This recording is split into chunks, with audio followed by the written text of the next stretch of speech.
His wife dies, mouth slightly parted and one eye open. He knocks on his younger daughter's bedroom door and says, "You better come. Mom seems to be expiring." His wife slips into a coma 3 days after she comes home and stays in it for 11 days.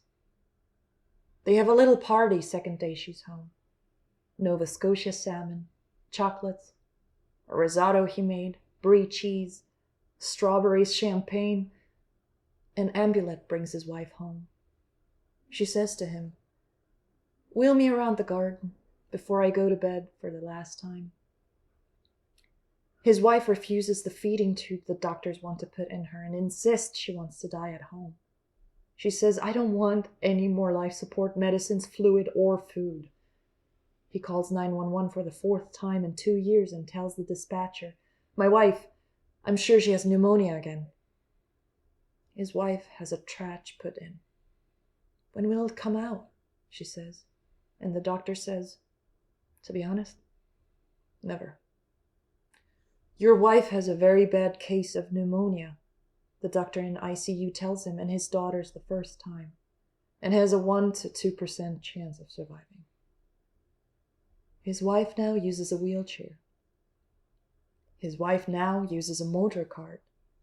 His wife now uses a walker with wheels. His wife now uses a walker. His wife has to use a cane. His wife is diagnosed with MS. His wife has trouble walking. His wife gives birth to their 2nd daughter. "This time you didn't cry," she says. And he says, "I'm just as happy, though."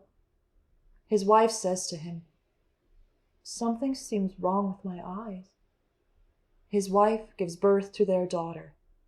The obstetrician says, "I've never seen a father cry in the birthing room." The rabbi pronounces them husband and wife. And just before he kisses her, he bursts out crying.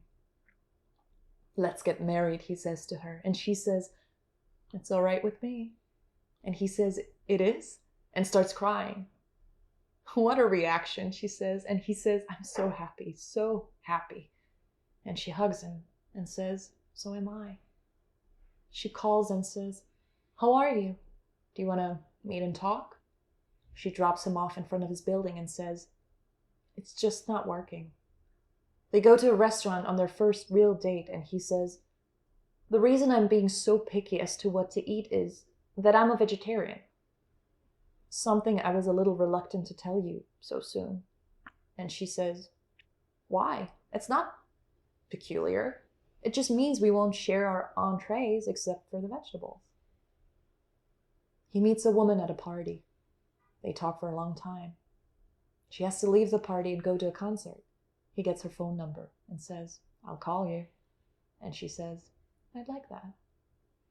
He says goodbye to her at the door and shakes her hand.